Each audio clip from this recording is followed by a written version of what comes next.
Okay.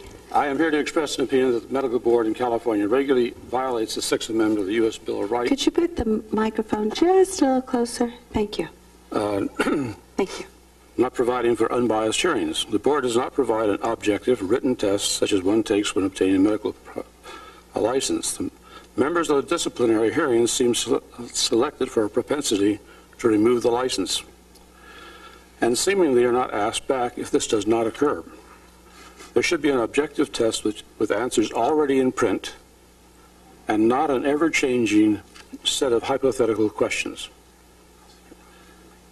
The test should be approved by experts and not just the opinion of a few selected doctors who may have some old beliefs contrary to new proven ideas. I can submit my report of just such an examination. I will not do that. I have, but no time. Next, to fight the results of this exam would cost me, and anybody like me, over $100,000. In my situation, I had been retired for 2.5 years. I had served as a member of the hospital board of directors, and with the FTC's advice, found a diversion of $79.6 million of nonprofit funds to a select few, the hospital administrator and the MSO members they selected, plus the hospital lawyer, a former president of the California Medical Board. He benefited from the $79.6 million diversion. This man also has been involved in actions at Centinela and City of Hope hospitals, board activities. And those also had financial questions arised.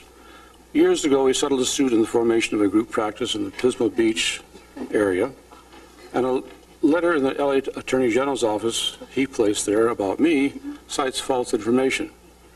And in the joint state Senate Assembly hearing about Downing Hospital, he was reproached for presenting a biased witness who was his employee, Mr. Swartz. I have been involved with a flawed set of laws on medical peer review since 1979, and have watched the destruction of what used to be the best medical system in the world. This relates to state medical board activities.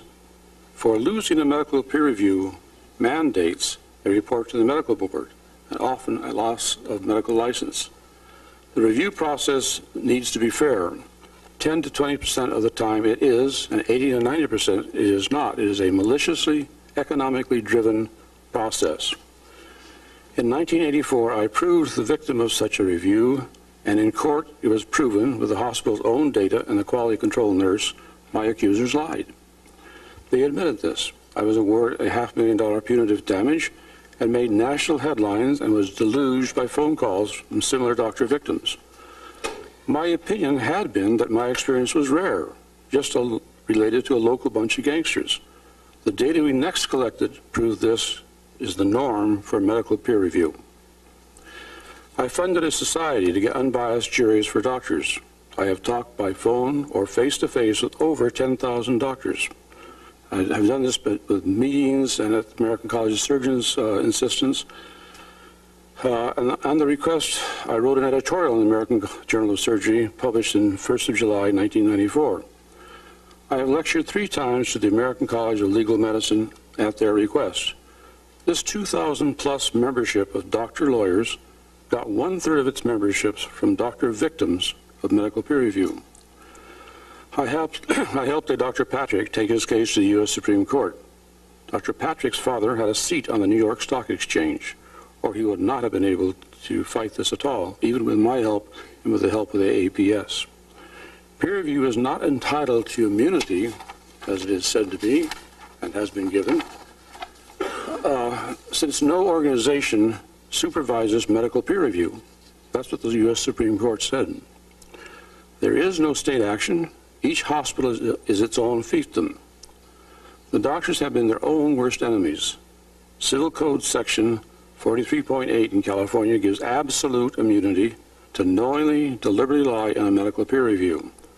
The California doctors have made a serious error in assuming doctors will not testify against another and thus protect the committee records in the hearing from discovery in Evidence Code Section 1157.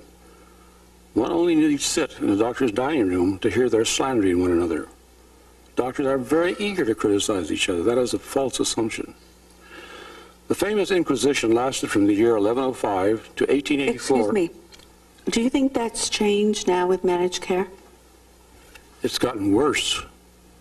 You've got absolute total immunity. Businessmen running medicine, if you don't send your patient home in time, your patient had a radical mastectomy, you got to send them home the next day, according to their rules.